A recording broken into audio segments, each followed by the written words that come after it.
حدیث ما په ذهن کې رايات شو اتیرا افتما ویلو چې دغه حدیث وضاحت وکوما په د سوشل میډیا باندې په فیسبوک وغیرہ باندې گردش کو بیا تاسو په غیبه باندې ذهن نخلاصي یو حدیث دی امام ترمذی روایت کړی دی ابو هريره نه روایت دی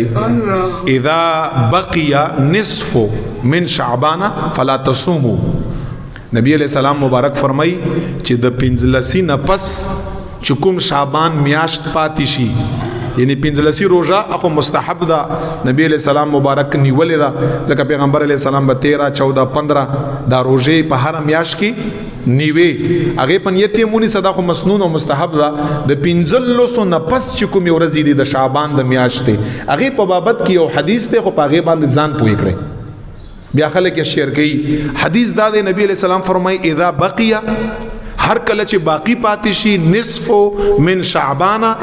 د 15 د ورځو نه پس ورځې د شعبان باقی پاتې شي فلا تصوموا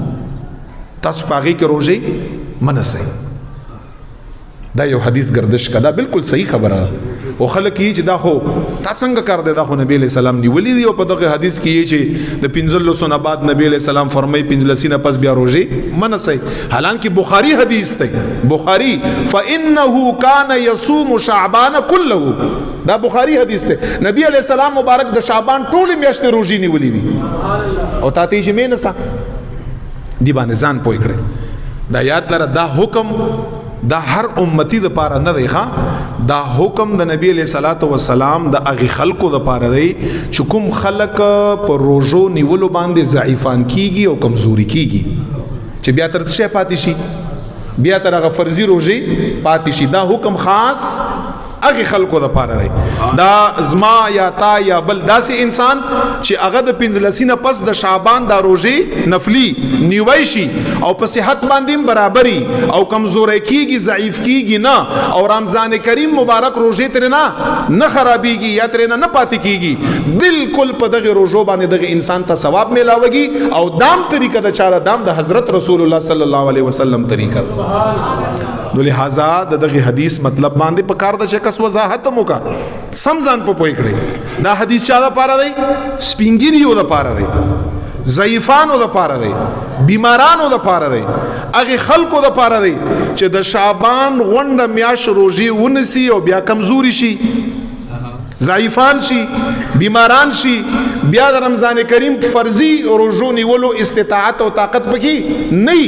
هغه خاص خلکو د پاره نبی رسول الله فرمایل چې دغه کمزوري خلک با د 15 نه پس تر روزه پورې د شعبان دغه نور روزه